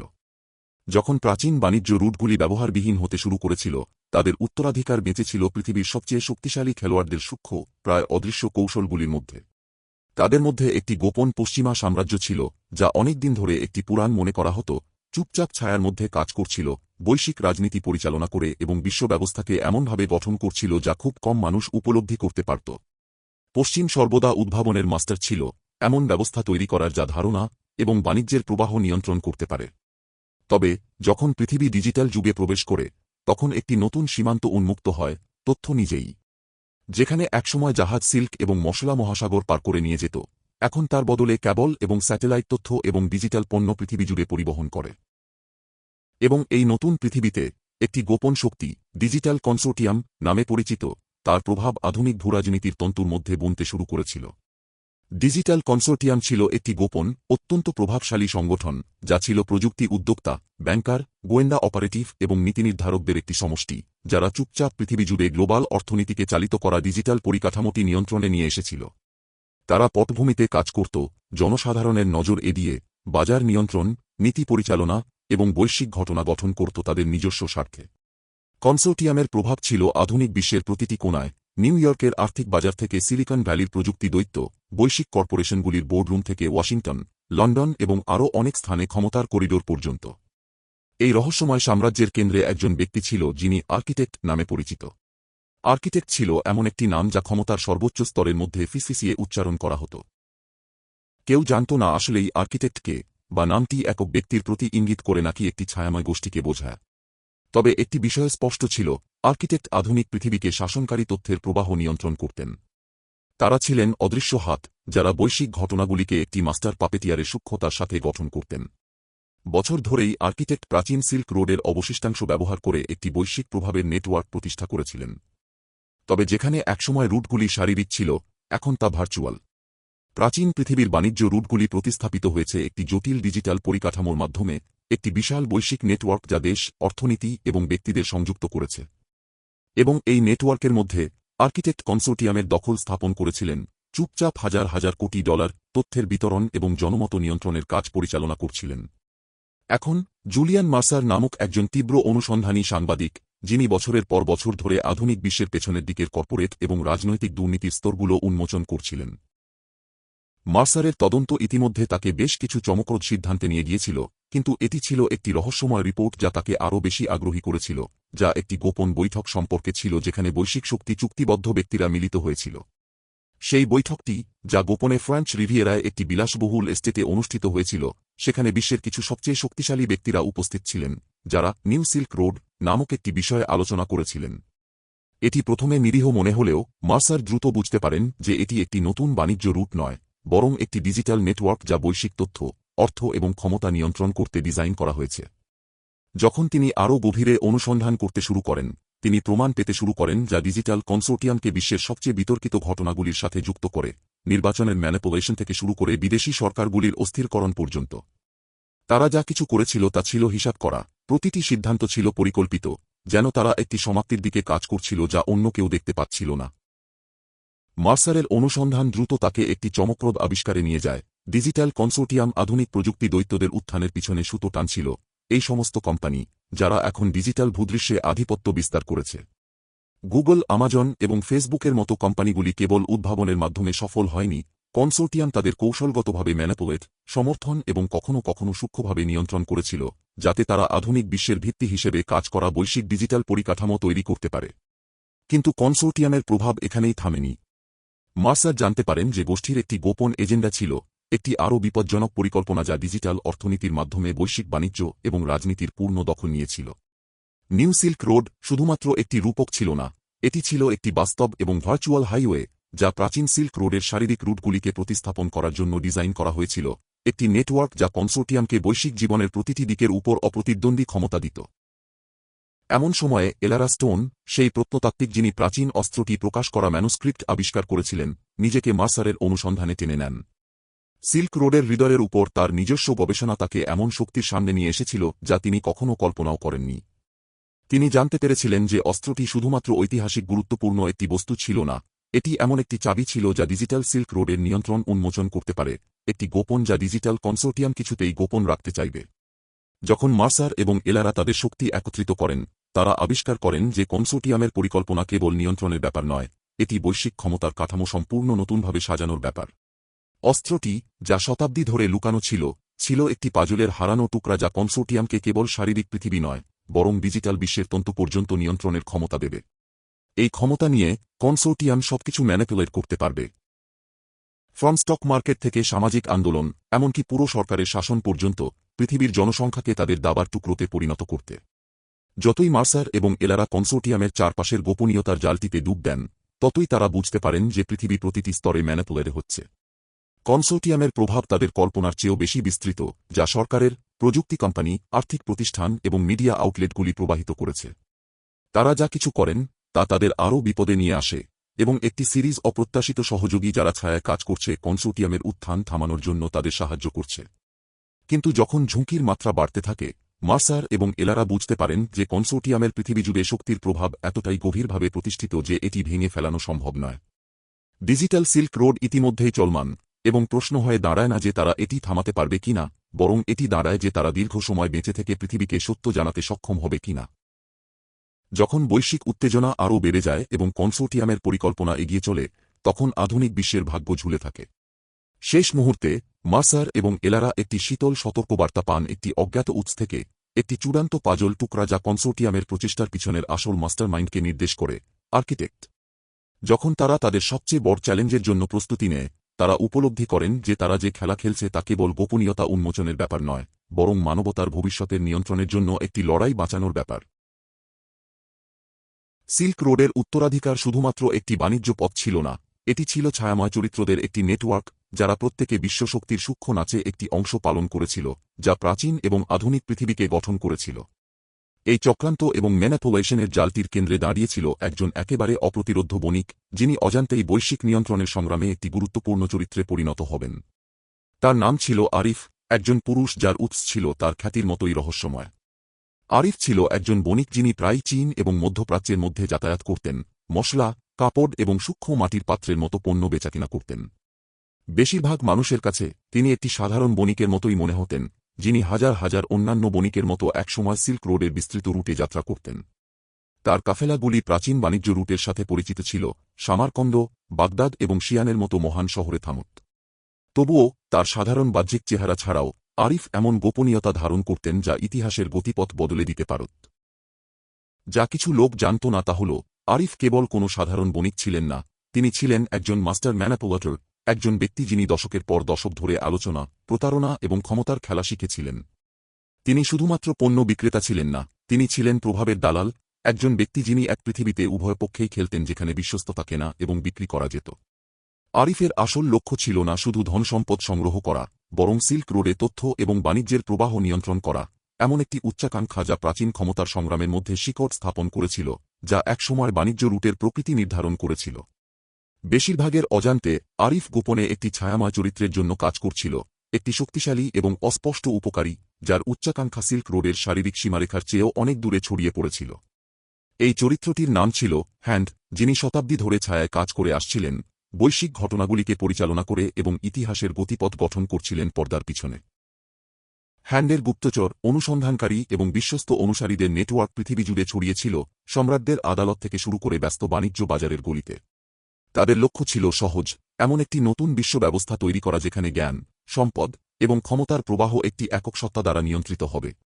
যতই আরিফ সিল্ক রোডে যাতায়াত করতেন, তিনি হ্যান্ডের পরিকল্পনায় আরও গভীরে প্রবেশ করতে থাকেন। তিনি বিভিন্ন গোষ্ঠীর মধ্যে একটি মধ্যস্থতাকারী হিসেবে কাজ করতেন, চুক্তি ম্যানিপুলেট এবং সূক্ষ্মতা এবং সঠিকতার সাথে প্রতিপক্ষদের দুর্বল করে দিচ্ছিলেন। তবে তার প্রভাব সরাসরি নিয়ন্ত্রণের মাধ্যমে নয়, বরং সম্পর্ক তৈরি করে এবং গোপনীয়তা সংগ্রহ করে বাড়তে থাকে। তিনি বৈশ্বিক বাণিজ্য নেটওয়ার্কের একটি গুরুত্বপূর্ণ অংশে পরিণত হন, শান্তভাবে সাম্রাজ্যের উত্থান এবং পতন গঠন করছিলেন, সবকিছুই তার নামহীন, অপ্রকাশিত অবস্থায়। তবে আরিফের সুচারুভাবে তৈরি করা জালটি তার পক্ষে বিপর্যস্ত হতে শুরু করল, যখন তিনি এমন কিছু আবিষ্কার করলেন যা তাকে কখনো আবিষ্কার করা উচিত ছিল না। একটি গোপন যা এমনকি হ্যান্ডের সবচেয়ে বিশ্বস্ত এজেন্টের কাছেও লুকানো ছিল। তার একটি রুটিন সফরের সময় আরিফ ইরানের মরুভূমিতে একটি ভুলে যাওয়া করাভানসারাইয়ের মধ্যে গোপন মানচিত্রের একটি সেট আবিষ্কার করেন। এই মানচিত্রগুলি একটি রহস্যময় লিপিতে লিখিত, সিল্ক রোডের হৃদয়ের অবস্থান বিস্তারিতভাবে বর্ণনা করেছিল, একটি অস্ত্র যা অনেকদিন ধরে কেবল একটি পুরাণ হিসেবে মনে করা হতো। এই অস্ত্রটি, যদি পাওয়া যায়, সিল্ক রোডের সবচেয়ে শক্তিশালী গোপনীয়তাগুলি উন্মোচন করার ক্ষমতা ধারণ করত, গোপনীয়তাগুলি যা তার অধিকারীকে শুধু বাণিজ্য রুটগুলি নয়, বরং বিশ্বের ক্ষমতার তন্তু পর্যন্ত নিয়ন্ত্রণ করার ক্ষমতা প্রদান করতে পারে। হৃদয়ের আবিষ্কার আরিফের সতর্কভাবে সাজানো পৃথিবীকে বিপর্যস্ত করে তুলেছিল। এই অস্ত্রের শক্তি শুধু তার ধনে ছিল না, এটি ছিল তার জ্ঞানে। যে কেউ হৃদয় নিয়ন্ত্রণ করবে, সে প্রাচীন জ্ঞানে, হারানো প্রযুক্তিতে এবং এমন একটি ভূরাজনীতির বোঝাপড়ায় প্রবেশ করবে যা শতাব্দী ধরে হারিয়ে গিয়েছিল। এটি ছিল সর্বোচ্চ দরপত্র, এবং আরিফ বুঝতে পারল যে হ্যান্ড এটি অধিকারী হতে কিছুতেই থামবে না। কিন্তু যখন আরিফ অস্ত্রটি খুঁজে বের করার জন্য তার অনুসন্ধান চালিয়ে যেতে থাকে, তখন সে নিজেকে একটি বিপজ্জনক খেলায় লিপ্ত হতে দেখে। হ্যান্ড, যার পরিচয় রহস্যময় ছিল, ছিল একমাত্র ব্যক্তি নয় যে হৃদয়ের প্রতি আগ্রহী ছিল। এলারা স্টোন, সেই প্রত্নতাত্ত্বিক যিনি ম্যানুস্ক্রিপ্টে অস্ত্রটির অস্তিত্ব সম্পর্কে আবিষ্কার করেছিলেন, তিনি এর পিছু ধাওয়া করছিলেন। তার আবিষ্কার এমন একটি ঘটনা প্রবাহের সূত্রপাত করেছিল যা আরিফ পূর্বাভাস করতে পারেনি। প্রথমবারের মতো সে নিজেকে এমন একজন প্রতিপক্ষের বিরুদ্ধে খেলা দেখতে পায়, যে তার চেষ্টাকে ছাড়িয়ে যাচ্ছিল, যে এমন গোপনীয়তাগুলি আবিষ্কার করছিল যা আরিফ এতদিন ধরে গোপন রাখতে চেয়েছিল। এলারা এবং ডিজিটাল কনসোর্টিয়ামের প্রতি বাড়তি মনোযোগ ছিল এমন হুমকি যা আরিফ উপেক্ষা করতে পারছিল না। হ্যান্ড, যদিও শক্তিশালী, এলারা এবং তার সহযোগীদের প্রভাব উপেক্ষা করেছিল, এবং আরিফ এমন দুটি শক্তির মধ্যে ফেঁসে গিয়েছিল যা সে কখনোই মুখোমুখি হতে চায়নি: সিল্ক রোডের প্রাচীন শক্তি এবং কনসোর্টিয়ামের আধুনিক প্রযুক্তিগত ক্ষমতা। হৃদয়ের জন্য লড়াই আর শুধু সিল্ক রোডের বাণিজ্যের নিয়ন্ত্রণের জন্য ছিল না, এটি মানবতার ভবিষ্যতের জন্য এক লড়াই হয়ে দাঁড়িয়েছিল। যতই অধ্যায়টি এগিয়ে চলে, আরিফের ভূমিকা আরও জটিল হয়ে ওঠে। সে শুরু করে তার স্থান সম্পর্কে প্রশ্ন তুলতে। সে কি শুধু হ্যান্ডের খেলনার পুতুল ছিল, নাকি সে কিছু বেশি ছিল? হ্যান্ডের প্রতি তার বিশ্বস্ততা সবসময় অটল ছিল, কিন্তু এখন, যখন সে কনসোর্টিয়ামের বাড়তি শক্তি এবং অস্ত্রটির আবিষ্কারের বাড়তি মূল্য দেখছিল, তখন আরিফ সন্দেহের সঞ্চারণ অনুভব করছিল। সিল্ক রোডের হৃদয় কি সত্যিই পৃথিবীকে নতুনভাবে গড়ে তোলার চাবি হতে পারে, নাকি এটি শুধুমাত্র হ্যান্ডের একটি হাতিয়ার যা একটি একক, সর্বশক্তিমানের দ্বারা নিয়ন্ত্রিত বিশ্বের ভিশনকে এগিয়ে নিয়ে যাবে? যতই আরিফের আনুগত্য দোদুল্যমান হয়, সে নিজেকে একটি মোড়ে দাঁড়ানো দেখতে পায়। এখন তার প্রতিটি পদক্ষেপ কেবল হ্যান্ডের এজেন্টের দ্বারা নয়, কনসোর্টিয়ামও পর্যবেক্ষণ করছে, যারা তার হৃদয় অনুসন্ধানে জড়িত থাকার কথা জানতে পেরেছে। উভয় পক্ষই তাকে নিয়ন্ত্রণ করতে চায়, তার আনুগত্য পরিবর্তন করতে হুমকি এবং ক্ষমতার প্রতিশ্রুতি ব্যবহার করছে। তবে আরিফের নিজস্ব পরিকল্পনা ছিল। সে জানে যে হৃদয় শুধু অতীতের চাবি নয়, এটি ভবিষ্যতের চাবি। এবং শেষ পর্যন্ত, তাকে সিদ্ধান্ত নিতে হবে কে সিল্ক রোডের উত্তরাধিকার নিয়ে সর্বোচ্চ ক্ষমতা ধারণ করবে। একটি চমকপ্রদ মোড়ে আরিফকে এলারা এবং তার সহযোগীদের সঙ্গে মুখোমুখি হতে বাধ্য করা হয়। একটি সংকটময় সত্যের মুহূর্তে, সে তার হৃদয় সম্পর্কে তার জ্ঞান এবং হ্যান্ডের এজেন্ট হিসেবে তার ভূমিকা প্রকাশ করে। কিন্তু পরিস্থিতি উত্তেজিত হলে, আরিফ বুঝতে শুরু করে যে তার আসল আনুগত্য হ্যান্ডের প্রতি নয়, কনসোর্টিয়ামের প্রতি নয়, বরং সিল্ক রোডের প্রাচীন শক্তির প্রতি থাকতে পারে: ধারণা, সংস্কৃতি এবং বাণিজ্যের প্রবাহ, যা সীমানা পেরিয়ে গিয়েছিল এবং পৃথিবীকে এমনভাবে একত্রিত করেছিল যা কোনো একক সত্তা নিয়ন্ত্রণ করতে পারত না। যতই আরিফ তার কার্যকলাপের পরিণতি ভোগ করে, সিল্ক রোডের ভবিষ্যৎ ঝুলে থাকে। রাস্তাটির হৃদয় শুধু একটি শারীরিক বস্তু নয়, এটা হল বৈশ্বিক ক্ষমতার হৃদয়, এবং পৃথিবীর ভাগ্য নির্ভর করবে কে এটি নিয়ন্ত্রণ করবে। শেষ পর্যন্ত আরিফকে সিদ্ধান্ত নিতে হবে যে সে বৃহত্তর শক্তির পুতুল হিসেবে তার ভূমিকা অব্যাহত রাখবে, নাকি ইতিহাসের শৃঙ্খল থেকে মুক্ত হয়ে একটি বিশ্বে নিজস্ব পথচলা শুরু করবে যা রূপান্তরের কিনারে দাঁড়িয়ে রয়েছে। প্রাচীন কম্পাস, যা দীর্ঘদিন ধরে শুধুমাত্র একটি নেভিগেশনাল টুল হিসেবে ভাবা হয়েছিল, তা পৃথিবী ইতিহাসের টেপেস্ট্রিতে একটি অনেক গভীর এবং গুরুত্বপূর্ণ ভূমিকা ধারণ করে। এটি শুধু ধাতু এবং কাঠের একটি বস্তু নয়, এটি অজানা ক্ষমতার একটি চাবি, একটি মাস্টার ম্যাপ যা জাতির পরিণতি নতুনভাবে গড়ে দিতে পারে। শতাব্দী ধরে লুকানো, কম্পাসের আসল উদ্দেশ্য বেশিরভাগ মানুষের কাছে ভুলে গেছে, তার উত্তরাধিকার সময়ের প্রবাহে মুছে গেছে। তবে এলারা স্টোন এবং তার বাড়তে থাকা সহযোগীদের জন্য এর গুরুত্ব ক্রমেই পরিষ্কার হয়ে উঠছে। কম্পাস কেবল একটি ডিভাইস নয় যা জাহাজকে সাগরে পরিচালনা করতে সাহায্য করে, বরং এটি প্রাচীন এবং আধুনিক সিল্ক রোডের উপর নিয়ন্ত্রণের একটি প্রতীক। এবং এর গোপনটি বৈশ্বিক ক্ষমতার ভারসাম্য পুনর্লিখন করা শক্তি ধারণ করতে পারে। এলারার জন্য, যিনি সিল্ক রোডের হৃদয়ের অস্তিত্ব আবিষ্কারের পর এখনও ধাক্কা খাচ্ছেন, তাকে টাকলামাকান মরুভূমির পার্শ্ববর্তী একটি ভুলে যাওয়া শহরের ধ্বংসাবশেষে নিয়ে যাওয়া হয়, একটি রহস্যময় নোটের দ্বারা যা তিনি প্রাচীন ম্যানুস্ক্রিপ্টে আবিষ্কার করেছিলেন। নোটটি একটি অদ্ভুত ভবিষ্যতের কম্পাস এর কথা বলে, একটি অস্ত্র যা কিংবদন্তি অনুযায়ী একসময় প্রাচীন পৃথিবীর সর্বশ্রেষ্ঠ নেভিগেটর এবং বিজয়ীদের দ্বারা ব্যবহৃত হয়েছিল। কিন্তু যখন এলারা আরও গভীরে খোঁজ করতে থাকে, তখন সে আরও একটি গূঢ় সত্য আবিষ্কার করতে শুরু করে: কম্পাস শুধু একটি নেভিগেশন টুল নয়, বরং একটি দীর্ঘ হারানো ম্যাপের চাবি, একটি ম্যাপ যা শেষ পুরস্কারের অবস্থান প্রকাশ করে: সিল্ক রোডের হৃদয় নিজে। কম্পাসটি বলা হয়েছিল সিল্ক রোডের প্রাচীন কারিগরদের দ্বারা তৈরি করা হয়েছিল, সেই একই বয়নকারীরা যারা পূর্ব ও পশ্চিমের মধ্যে জ্ঞান, সম্পদ এবং ধারণার প্রবাহকে নিয়ন্ত্রণ করেছিল। তবে এই অস্ত্রটি শুধু একটি প্রযুক্তির টুকরা ছিল না, এটি ছিল বৈশ্বিক বাণিজ্য রুটের উপর নিয়ন্ত্রণের একটি প্রতীক। এটি যে ম্যাপটি উন্মোচন করবে তা শুধু লুকানো ধন এবং প্রাচীন রাজ্যের অবস্থান প্রকাশ করবে না, এটি সত্যিকার ক্ষমতার পথও প্রকাশ করবে। যতই এলারা প্রাচীন গ্রন্থ এবং নীলপ্রিন্টগুলি অধ্যয়ন করতে থাকে, যা কম্পাসের ভূমিকা বিস্তারিত বর্ণনা করে, সে একটি শীতল সত্য আবিষ্কার করে: কম্পাস শুধু একটি বস্তু নয়। এটি একটি প্রাচীন ধাঁধার শেষ টুকরা, একটি ধাঁধা যা বয়নকারীরা তৈরি করেছিল যাতে সিল্ক রোডের নিয়ন্ত্রণ কখনোই এক সাম্রাজ্যের হাতে না পড়ে। কম্পাসটি তৈরি করা হয়েছিল একটি মাস্টার কিপি হিসেবে, যা সমস্ত বাণিজ্য রুটকে পরিচালিত করবে, কেবল বণিক এবং অনুসন্ধানকারীদের নয়, বরং সেই হাতগুলোকেও পরিচালনা করবে যারা পৃথিবীর ভবিষ্যৎ ম্যানাতুলের করবে। এলারার উপলব্ধি হয় যে কেউ কম্পাস এবং এর উন্মোচিত ম্যাপটি নিয়ন্ত্রণ করবে, সে বিশ্বের তথ্য, সম্পদ এবং সম্পদের প্রবাহ নিয়ন্ত্রণ করার ক্ষমতা ধারণ করবে, ঠিক যেমন বয়নকারীরা একসময় করেছিল। এটি এমন একটি শক্তি যা সমস্ত জাতির সমান হতে পারে, এমন একটি শক্তি যা তার অধিকারীকে বৈশ্বিক কূটনীতি, যুদ্ধ এবং শান্তির শর্ত নির্ধারণ করতে সক্ষম করবে। কিন্তু এলারা একমাত্র ব্যক্তি নয় যে কম্পাসটি খুঁজছে। উত্তেজনা বাড়তে থাকে, কারণ ডিজিটাল কনসোর্টিয়াম, যার নেতৃত্বে তার রহস্যময় নেতা, আর্কিটেক্ট, এটি আবিষ্কার করার সত্যিকার গুরুত্ব উপলব্ধি করে। কনসোর্টিয়াম দীর্ঘদিন ধরে আধুনিক সিল্ক রোডকে নিয়ন্ত্রণ করতে চেয়েছিল। ডিজিটাল বাণিজ্য, তথ্য এবং ক্ষমতার নেটওয়ার্ক, যা পুরনো শারীরিক বাণিজ্য রুটগুলি প্রতিস্থাপন করেছে। কম্পাসের সাহায্যে তারা বিশ্বাস করে যে তারা ডিজিটাল পরিকাঠামোর উপর তাদের নিয়ন্ত্রণ আরও শক্তিশালী করতে পারে, নিশ্চিত করে যে কেউ তাদের বৈশ্বিক অর্থনৈতিক এবং রাজনৈতিক ব্যবস্থাগুলির উপর নিয়ন্ত্রণ চ্যালেঞ্জ করতে পারবে না। তবে সেখানে একটি আরও শক্তিশালী শক্তি রয়েছে, একটি শক্তি যা ছায়ায় লুকিয়ে রয়েছে, কনসোর্টিয়ামের চেয়েও অনেক পুরনো এবং বিপজ্জনক। হ্যান্ড, সেই গোপন গোষ্ঠী যাকে আরিফ দীর্ঘদিন ধরে সেবা করেছে, তাদের নিজস্ব পরিকল্পনা রয়েছে কম্পাসের জন্য। যদিও তাদের উদ্দেশ্য স্পষ্ট নয়, এটা পরিষ্কার যে তারা কম্পাসটি ব্যবহার করতে চায় একটি দীর্ঘ হারানো ধন আবিষ্কার করার জন্য যা ক্ষমতার ভারসাম্য চিরকাল বদলে দিতে পারে। হ্যান্ডের সিল্ক রোডের হৃদয়ে গভীর আগ্রহ রয়েছে, এবং কম্পাস তাদের লক্ষ্য অর্জন করতে প্রয়োজনীয় চূড়ান্ত সরঞ্জাম। এলারা যখন কম্পাসটি ভুল হাতে পড়ার আগেই এটি খুঁজে বের করার ওয়ে শুরু করেন, তখন তাকে তার পেছনে থাকা বাড়তে থাকা শত্রুদের মোকাবেলা করতে হয়। প্রতিটি শত্রুর আলাদা এজেন্ডা এবং একটি গভীর ইচ্ছা থাকে যে তারা যে শক্তি আবিষ্কৃত হয়েছে তা নিয়ন্ত্রণ করতে চায়। কিন্তু এলারার দলেও তাদের নিজস্ব গোপন অস্ত্র রয়েছে। ফারিদ ওভেন থ্রেডের অর্ডার এর প্রাক্তন সদস্য, যিনি এখন একজন সহযোগী, যে বৃহত্তর ছবিটি দেখতে পেয়েছেন।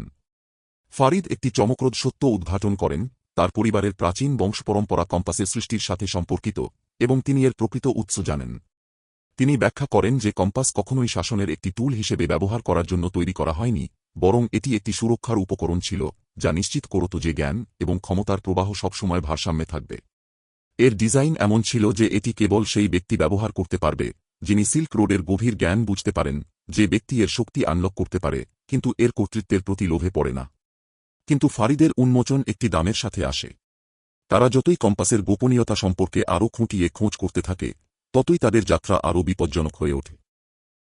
ডিজিটাল কনসোর্টিয়ামের সদস্যরা, যাদের নেতৃত্বে একজন নির্দয় এজেন্ট, যার নাম শুধুমাত্র দ্য অরাকল হিসেবে পরিচিত, তাদের প্রতিটি পদক্ষেপ অনুসরণ করে। দ্য অরাকল একটি মাস্টার হ্যাকার, কনসোর্টিয়ামের সবচেয়ে শক্তিশালী শাখার সাথে সম্পর্কিত, এবং তারা কম্পাসটি গোষ্ঠীর জন্য নিরাপদ করার জন্য কিছুতেই থামবে না। দ্য অরাকল ইতিমধ্যেই ভুল তথ্য ছড়িয়ে এবং মিথ্যা পথ নির্দেশনা তৈরি করতে শুরু করেছে এলারা এবং তার দলের গোপনীয়তা ভিন্ন দিকে ঘুরানোর জন্য, তবে এলারা সহজে বিভ্রান্ত নয়। যতই ঝুঁকি বাড়তে থাকে, ততই বন্ধু এবং শত্রুর মধ্যে সীমানা অস্পষ্ট হতে থাকে। আরিফ, সেই রহস্যময় বণিক যার প্রাচীন বাণিজ্য নেটওয়ার্কের ভূমিকা অতীতেও অস্বীকার করা যায় না, পুনরায় আবির্ভূত হয়। এখন হ্যান্ড, ডিজিটাল কনসোর্টিয়াম এবং তার নিজের উচ্চাকাঙ্ক্ষার মধ্যে বিরোধী শক্তির মধ্যে বিভক্ত। আরিফ একটি গুরুত্বপূর্ণ সিদ্ধান্তের মুখোমুখি। সে কি এলারার সাথে জোট বাঁধবে, বুঝতে পেরে যে সিল্ক রোডের শক্তি শুধুমাত্র সেই জ্ঞানের এবং শক্তির ভাগ করে দিলে সঠিকভাবে পরিবেশন করা যাবে, নাকি সে হ্যান্ডে ফিরে যাবে, কম্পাসটি ব্যবহার করে তাদের ছায়াময় এজেন্ডা এগিয়ে নিয়ে যাবে এবং বৈশ্বিক আধিপত্য অর্জন করবে। যাত্রাটি একটি নাটকীয় সংঘর্ষের দিকে পৌঁছায় তাকলামাকান মরুভূমির হৃদয়ে, যেখানে কম্পাসের আসল উদ্দেশ্যের শেষ ক্লু বালির নিচে চাপা পড়ে রয়েছে। শুকনো বাতাস হাওয়া দেয় যখন এলারা এবং তার দল আরিফ এবং ফারিদ সহ অবশেষে কম্পাসের গোপন অবস্থানটি পৌঁছায়। কিন্তু তাদের শত্রুরা তাদের পিছনে আসছে, এবং চূড়ান্ত সংঘর্ষের মুহূর্ত কাছে চলে আসে যখন সিল্ক রোডের উত্তরাধিকার এবং এর প্রকৃত শক্তি ঝুলে থাকে। যখন ধুলি মিটে যায়, এলারা বুঝতে পারেন যে কম্পাস হয়তো সেই শাসনের যন্ত্র নয় যা তিনি ভেবেছিলেন। বরং এটি একটি পছন্দের প্রতীক, একটি পছন্দ যা নির্ধারণ করবে যে মানবতা বিভাজন এবং শাসনের পথে চলবে, নাকি একটি নতুন যুগের যুগল শক্তি গ্রহণ করবে, যেখানে জ্ঞান এবং সম্পদ কিছু মানুষ দ্বারা জমা করা হবে না, বরং অনেকের মধ্যে ভাগ করা হবে। চূড়ান্ত মুহূর্তে, যখন এলারা কম্পাসটি তার হাতে ধরেন, তার শক্তির প্রকৃত গুরুত্ব প্রকাশিত হয়। এটি যুদ্ধ বা শাসনের একটি অস্ত্র হিসেবে নয়, বরং বিশ্বের পরস্পর সংযুক্তির একটি প্রতীক হিসেবে, সিল্ক রোডের ভাগ করা উত্তরাধিকার পুনরুদ্ধার করার জন্য এবং এটি নিশ্চিত করার জন্য যে তার উত্তরাধিকার একীকরণ এবং সহযোগিতার হবে, বিভাজনের নয়। ডিজিটাল যুগ একটি নতুন বৈশ্বিক বাণিজ্য এবং সংযোগের যুগের সূচনা করেছে, এবং এর সাথে এসেছে একটি নতুন সিল্ক রোড। একসময়ের উটের কাফেলা এবং বণিক জাহাজের নেটওয়ার্ক, প্রাচীন বাণিজ্য রুটগুলো এখন ফাইবার অপটিক কেবল, স্যাটেলাইট এবং ডিজিটাল পরিকাঠামোর দ্বারা প্রতিস্থাপিত হয়েছে যা মহাদেশ জুড়ে বিস্তৃত। তবে যেখানে পুরানো সিল্ক রোড পূর্ব ও পশ্চিমকে একত্রিত করেছিল, নতুন সিল্ক রোড এখন বিশ্বের সবচেয়ে মূল্যবান সম্পদ, তথ্য, নিয়ন্ত্রণের জন্য একটি যুদ্ধক্ষেত্র। এই নতুন পৃথিবীর কেন্দ্রে একজন ব্যক্তি দাঁড়িয়ে আছেন, সেবাস্তিয়ান রুক, একজন শক্তিশালী প্রযুক্তি উদ্যোক্তা এবং নেক্সা গ্লোবালের প্রতিষ্ঠাতা, একটি কোম্পানি যা চুপচাপ আধুনিক ডিজিটাল সিল্ক রোডের ভিত্তি হয়ে উঠেছে। নেক্সা গ্লোবাল বৈশ্বিকভাবে তথ্যের প্রবাহের পদ্ধতি বিপ্লবিত করেছে, এমন একটি জটিল নেটওয়ার্ক এবং প্ল্যাটফর্মও তৈরি করেছে যা অনলাইন বাণিজ্য থেকে শুরু করে ভূরাজনৈতিক আলোচনা পর্যন্ত সমস্ত কিছু সমর্থন করে। তবে নেক্সার ঝলমলে পৃষ্ঠের নিচে একটি অন্ধকার উচ্চাকাঙ্ক্ষা রয়েছে, যা কেবল ডিজিটাল পরিসরকে শাসন করার জন্য নয়, আধুনিক জীবনের তন্তু নিয়ন্ত্রণ করার জন্য চেষ্টা করছে। রুক দীর্ঘদিন ধরে একজন দূরদর্শী, সবসময় প্রতিযোগিতার এক ধাপ এগিয়ে চিন্তা করেছেন। তার কোম্পানি ডিজিটাল সিল্ক রোডকে শক্তি দেয় এমন পরিকাঠামো তৈরি করতে $বিলিয়ন বিনিয়োগ করেছে, একটি আন্তঃসংযুক্ত ডেটা এক্সচেঞ্জ, আর্থিক ব্যবস্থা এবং সামাজিক নেটওয়ার্কের জাল যা নিরবচ্ছিন্ন বৈশ্বিক বাণিজ্য সম্ভব করে। তবে রুকের আসল লক্ষ্য কেবল ডেটার প্রবাহ নিয়ন্ত্রণ করা নয়। তিনি একটি নতুন বিশ্ব ব্যবস্থা তৈরি করতে চান, যেখানে নেক্সা গ্লোবাল হবে সমস্ত বাণিজ্য, তথ্য এবং শাসনের কেন্দ্রীয় হাব। ডিজিটাল সিল্ক রোড কেবল বাণিজ্যকেই সহজতর করবে না, এটি ক্ষমতা, রাজনীতি এবং সংস্কৃতির প্রবাহকে নিয়ন্ত্রণ করবে। অধ্যায়টি যতই এগিয়ে চলে, রুকের দৃষ্টিভঙ্গি ধীরে ধীরে রূপ নিতে থাকে। তিনি একটি নতুন উদ্যোগ, হরাইজন, চালু করেন, একটি বৈশ্বিক প্ল্যাটফর্ম যা স্বাস্থ্যসেবা থেকে শুরু করে রাজনীতি, শিক্ষা থেকে শুরু করে বিনোদন, সবকিছুকে একক ডিজিটাল পরিকাঠামোর অধীনে একত্রিত করবে। হরাইজন প্রতিশ্রুতি দেয় যে এটি মানব জীবনের প্রতিটি দিককে আরও কার্যকর, আরও সংযুক্ত এবং আরও নিরাপদ করবে। রুকের জন্য এটি তার জীবনের কাজের চূড়ান্ত পরিণতি, এটি তাকে পরবর্তী বৃহৎ বৈশ্বিক সাম্রাজ্যের স্থপতি হিসেবে তার উত্তরাধিকার প্রতিষ্ঠা করার একটি উপায়। কিন্তু রুকের দৃষ্টিভঙ্গি চ্যালেঞ্জবিহীন নয়। ক্ষমতা নিয়ন্ত্রণ করার প্রচেষ্টায় তিনি শক্তিশালী শত্রু তৈরি করেছেন, তাদের মধ্যে এলারা স্টোন, ফারিদ এবং আরিফ, যারা এখন তার পরিকল্পনার পুরো পরিসর আবিষ্কার করেছে। এলারা, সিল্ক রোডের হৃদয় এবং কম্পাসের অনুসন্ধানে টানা, বুঝতে পারে যে রুকের উচ্চাকাঙ্ক্ষা কেবল প্রযুক্তিগত উদ্ভাবনের ব্যাপারে নয়, এগুলি ক্ষমতা একত্রিত করার জন্য, এমনভাবে যা মানবতাকে আগের চেয়ে আরও বেশি বিপজ্জনক করে তুলতে পারে। যে সরঞ্জামগুলি পৃথিবীকে সংযুক্ত করার জন্য ডিজাইন করা হয়েছিল, সেগুলি এখন শাসনের অস্ত্র হিসেবে পরিণত হচ্ছে। যতই এলারা এবং তার সহযোগীরা রুকের কার্যক্রমের গভীরে ঢুকতে থাকে, তারা একটি শীতল সত্য আবিষ্কার করে। নেক্সা গ্লোবাল ইতিমধ্যেই ডিজিটাল কনসোর্টিয়ামের সাথে কাজ করছে, সেই গোপন নেটওয়ার্ক যা দীর্ঘদিন ধরে বৈশ্বিক অর্থনীতি, মিডিয়া এবং রাজনীতি নিয়ন্ত্রণ করছে। একসঙ্গে তারা হরাইজন ব্যবহার করে একটি নতুন অর্থনৈতিক ব্যবস্থা তৈরি করার পরিকল্পনা করছে যা ঐতিহ্যবাহী মুদ্রা এবং অর্থনৈতিক মডেলগুলোকে প্রতিস্থাপন করবে। তথ্য, ডেটা এবং সম্পদের প্রবাহ নিয়ন্ত্রণ করে, নেক্সা এবং কনসোর্টিয়াম তাদের লক্ষ্য হল জাতীয় ক্ষমতার শেষ অবশিষ্টাংশগুলো নির্মূল করা এবং একটি এমন বিশ্ব তৈরি করা যেখানে একমাত্র কর্তৃপক্ষ হবে কর্পোরেট এবং ডিজিটাল শক্তি। বিশ্বের সরকারগুলি, যারা দশকব্যাপী অর্থনৈতিক অস্থিরতা এবং ক্ষমতার গতিশীলতার পরিবর্তনের দ্বারা কেঁপে উঠছে, তারা এই অনিশ্চিত হুমকি সম্পর্কে অজ্ঞ। রুকের বৈশ্বিক রাজনীতির উপর প্রভাব এতটাই বিস্তৃত যে সবচেয়ে শক্তিশালী নেতারাও জানতেও পারছেন না তারা তার খেলার পুতুল। তিনি নেক্সার প্ল্যাটফর্মগুলো ব্যবহার করে জনমত ম্যানিপুলেট করেছেন, নির্বাচনগুলো নিয়ন্ত্রণ করেছেন এবং আন্তর্জাতিক নীতি পরিচালনা করেছেন, সবকিছুই নিজের উদার চিত্র উপস্থাপন করে, যেটি বৃহত্তর ভালোর জন্য কাজ করা একটি নবীন উদ্ভাবক হিসেবে। কিন্তু যখন সত্য প্রকাশিত হয়, এলারা বুঝতে পারেন যে পৃথিবী একটি নতুন ধরনের আলিটারিজমের কিনারায় দাঁড়িয়ে, যেখানে এক শাসক নয়, বরং একটি অদৃশ্য নেটওয়ার্কের কর্পোরেশন এবং প্রযুক্তিবিদরা শাসন করবে। রুক এবং তার সহযোগীদের থামানোর প্রচেষ্টায়, এলারা এবং তার দল একটি প্রতিরোধ অভিযান শুরু করে, যা তাদেরকে নেক্সা গ্লোবালের কেন্দ্রস্থলে নিয়ে যাবে। তারা নেক্সার সদর দপ্তরে অনুপ্রবেশ করে, একটি চকচকে কাচ এবং স্টিলের টাওয়ার যা সিলিকন ভ্যালির হৃদয়ে অবস্থিত, যেখানে রুক হরাইজনের উন্নয়ন তদারকি করেন। এখানে এলারা এবং ফারিদ রুকের সাথে সরাসরি মুখোমুখি হয় এবং তাকে ডিজিটাল বিশ্ব শাসনের পরিকল্পনা পরিত্যাগ করতে বলেন। কিন্তু রুক, যিনি সবসময় একজন আর্কিটেক্ট হিসেবে পরিচিত, তাদের প্রস্তুতির জন্য প্রস্তুত।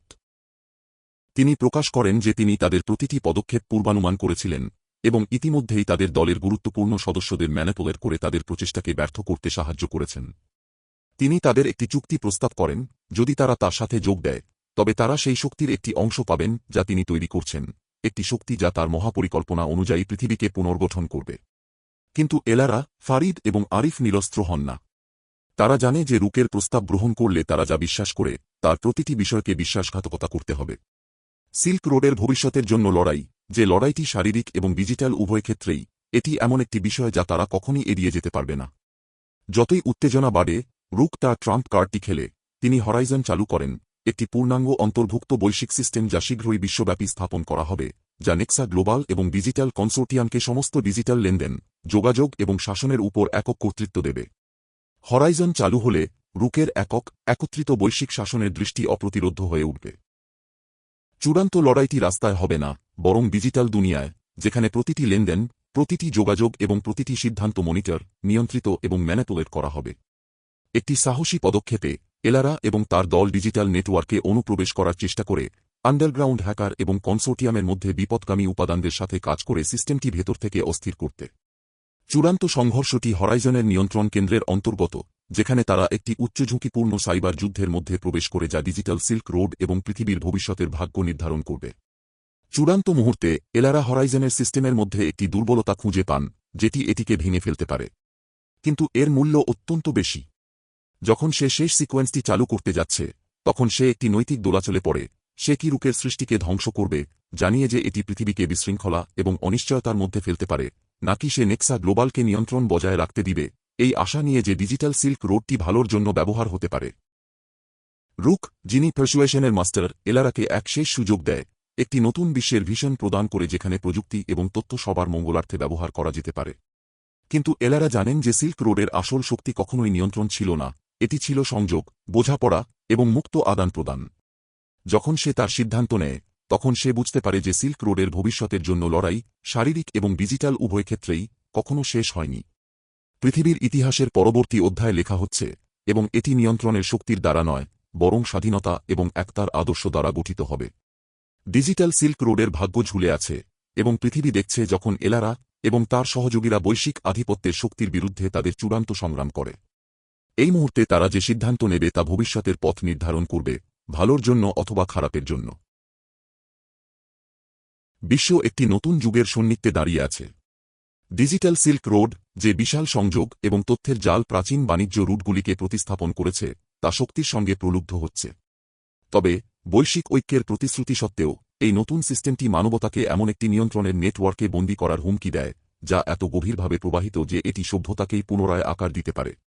এলারা স্টোন, ফারিদ এবং আরিফ তাদের সর্বোচ্চ চেষ্টা করেছে সেবাস্তিয়ান রুক এবং ডিজিটাল কনসোর্টিয়ামের দ্বারা গঠিত নতুন বিশ্ব শাসনের পেছনের সত্য উন্মোচন করতে।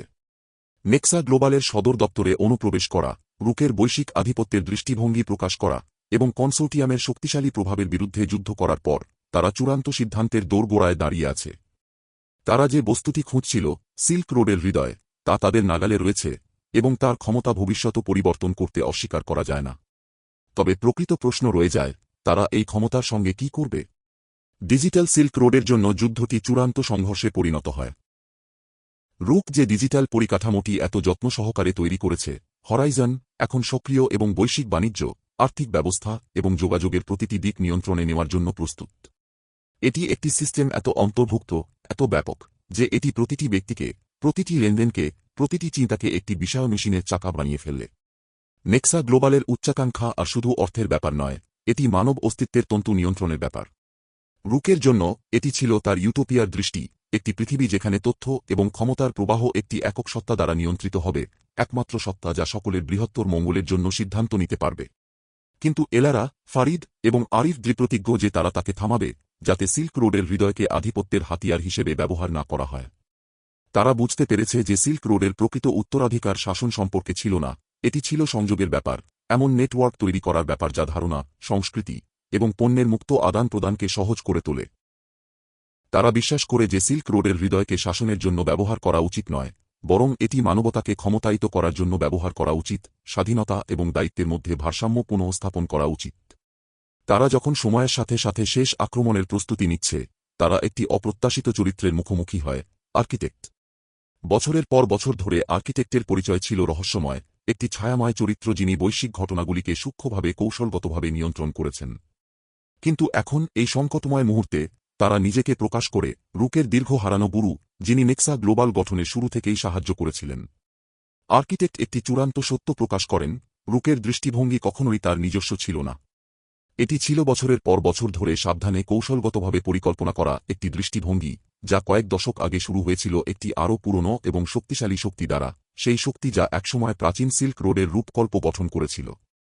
হ্যান্ড, সেই গোপন গোষ্ঠী যার জন্য আরিফ দীর্ঘদিন কাজ করেছে, সবসময় সুতো টানছিল। রুক ছিল শুধু একটি ছোট্ট পুতুল, একটি অনেক বড় খেলায়, যা ডিজিটাল সিল্ক রোডকে ব্যবহার করবে শুধু বৈশ্বিক রাজনীতি নয়, বরং প্রতিটি মানুষের মন নিয়ন্ত্রণের জন্য। আর্কিটেক্টের প্রকৃত উদ্দেশ্য প্রকাশিত হয়।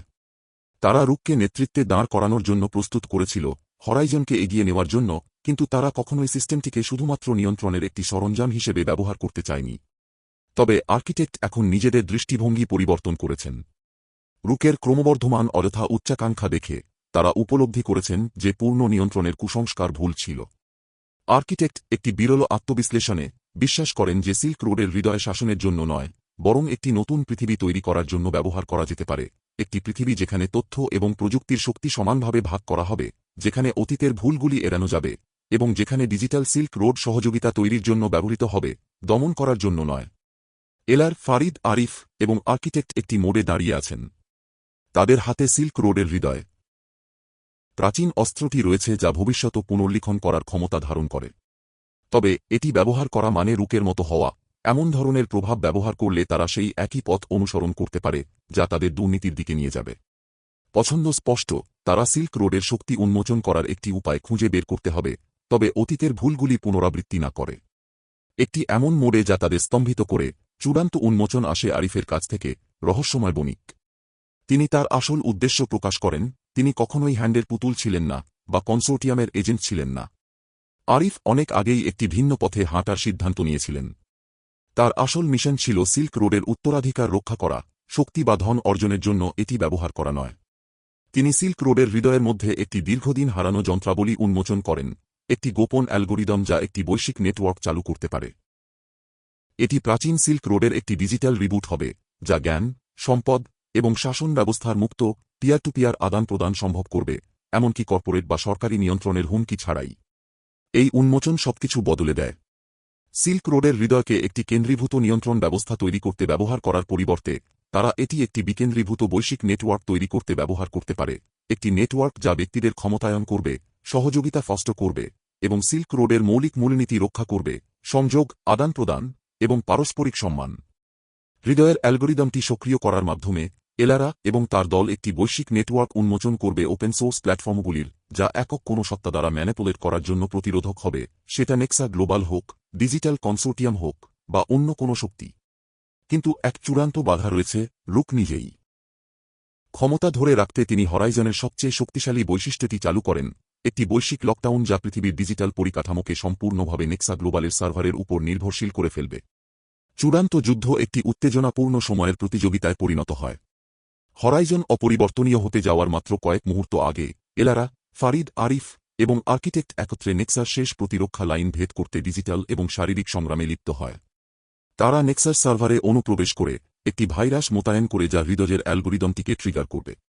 বিশ্বব্যাপী লকডাউনের জন্য কাউন্টডাউন শুরু হলে চূড়ান্ত মুহূর্ত এসে পৌঁছায়।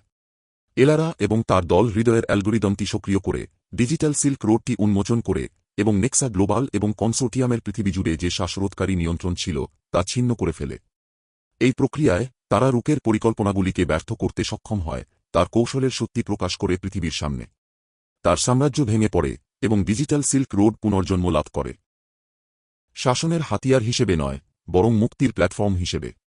এর পরবর্তী প্রভাবগুলিতে পৃথিবী শূন্যস্থান পূর্ণ করতে শুরু করে। সিল্ক রোডের হৃদয়, একসময় ক্ষমতা এবং দুর্নীতির একটি প্রতীক, এখন একটি নতুন ধরনের বৈশ্বিক আদান প্রদানের আলোকবর্তিকা হয়ে ওঠে, এমন একটি আদান প্রদান যা স্বচ্ছতা, সমতা এবং খোলামেলা সহযোগিতার উপর ভিত্তি করে। এলারা, ফারিদ, আরিফ এবং আর্কিটেক্ট একত্রে দাঁড়িয়ে জানে যে তাদের লড়াই কখনো শেষ হয়নি। তারা একটি বিজয় অর্জন করেছে, কিন্তু সিল্ক রোডের আত্মা এবং পৃথিবীর ভবিষ্যতের জন্য লড়াই অব্যাহত থাকবে। শেষ মুহূর্তে ডিজিটাল সিল্ক রোড নতুন শুরুর প্রতিশ্রুতি নিয়ে স্পন্দিত হয়, যেখানে তথ্যের প্রবাহ আর অস্ত্র নয়, বরং সবার মঙ্গলার্থে একটি টুল হিসেবে ব্যবহার হবে। এই মুহূর্তে করা সিদ্ধান্তগুলি ভবিষ্যতের মধ্যে প্রতিধ্বনিত হবে, মানবতার যে পথটি হবে তা নির্ধারণ করবে, একটি বিশ্বে যা পরস্পর সংযুক্ত, চিরকাল প্রভাবিত সিল্ক রোডের প্রাচীন উত্তরাধিকার দ্বারা।